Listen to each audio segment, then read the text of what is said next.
महर्षि आप सुभाष चंद्र बोस जी के पौत्र हैं और आप एक बहुत ये जिस कारण ये जन्म हुआ है उस सब हमें तो पता नहीं है, पर कुछ कारण तो है। हाँ, सबसे बड़ा कारण है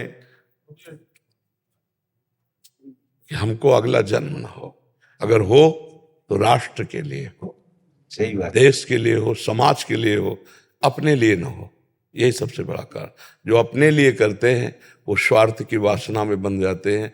और जिस महापुरुष का नाम लिया गया वो हमारे राष्ट्र की शान है, हमारे राष्ट्र के लिए जीवन अर्पित किया है। इस नाम को सुनते ही रोमांच हो जाता है।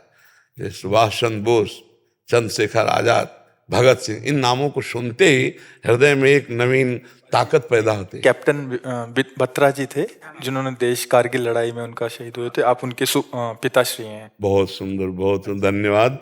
और धन्य है वो माता पिता जिसका ऐसा पुत्र हो जो देश राष्ट्र के प्रति, उनकी गाथा सुनी है हमने, हाँ, कारगिल के युद्ध में। हाँ, बहुत बहुत आपको भी फिल्म भी बने हैं उनके ऊपर। हाँ हाँ, शायद उनके एक भाई अभी। हाँ जी, हाँ, अभी भाई हैं उनके। कै पुत्र थे? जुड़वा पुत्र थे जी। हाँ 2 पुत्रियों के बाद में जी, ईश्वर ने जुड़वा। नहीं नहीं, धन्य आप पिता कहने के बिल्कुल पूर्ण अधिकारी है कि हमारे राष्ट्र के लिए उन्होंने ललकार करके दुश्मनों को मारा और अपने, हाँ, और अपने को शहीद किया। बहुत बड़ी बात है। बहुत जी, भगवान राम को बहुत श्रद्धा थी उनमें जी, तो वो लव कुश उनका नाम बच्चों का रखा गया। जी जी जी, ये लव थे जो विक्रम हैं जी, ये इनका घर का नाम लव था। जी जी, तो हमें गर्व है इस बात का कि मातृभूमि के लिए उन्होंने अपने प्राण न्यौछावर किए। बिल्कुल। लेकिन स्मृति उनकी आती है, रहती हमेशा साथ। आप में ही नहीं पूरे भारत में स्मृति है। आप में ही नहीं पूरे भारत की आंखों में आंसू।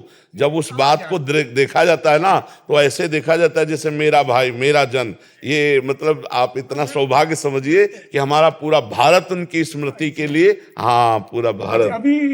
अभी 6-7 महीने पहले उनकी माताश्री, उनका भी स्वर्गवास वो सिधार गए। जी जी, तो कुछ परिस्थिति वश मैं कर नहीं पाया, उनको कार्डियक अरेस्ट हो गया हार्ट पे एकदम सुबह सुबह। तो मैं ले जा नहीं पाया, कुछ परिस्थिति ऐसी बनी कि दूर जाना था। तो वो एक मन के अंदर एक ना बड़ा ही गिल्टी। इतना ही आप इतना समझिए कि राइट टाइम में जिस समय शरीर छूटना है आप ले भी जाते तो बचा नहीं पाते, क्योंकि वो निश्चित समय है। इसलिए ये गिलानी तो छोड़ दीजिए। और वो ऐसी माता, वीर माता थी, वो सोच करने योग्य तो है नहीं। अब हमें लगता है आप प्रसन्न रहिए और नाम जप कीजिए और तैयारी कीजिए अब प्रभु के लिए। नहीं, देश में तो आपका झंडा झूम ही रहा है, आप उनके पिता हैं, नहीं? और ऐसे वीर बहादुर पुत्र हुए। अब नाम जप करके भगवान को प्राप्त बस करो। वही मैं आपसे ये कहने जा रहा था कि बीज तो भक्ति का पड़ गया है जी, लेकिन अब वो कैसे शीघ्रता से। नाम जप, नाम जप, अधिक से अधिक नाम जप। जो नाम आपको प्रिय हो, राम कृष्ण हरि राम जी मेरे। हाँ, बस बार बार उसी नाम को दोहराइए। नाम में ही सब कुछ सामर्थ्य विराजमान है। ठीक है, लाओ इन सबको दुपट्टा पहनाओ श्री जी का और स्वागत है। हाँ, धन्यवाद, आपने दर्शन दिए, ये हमें अच्छा लगा। जी, धन्यवाद।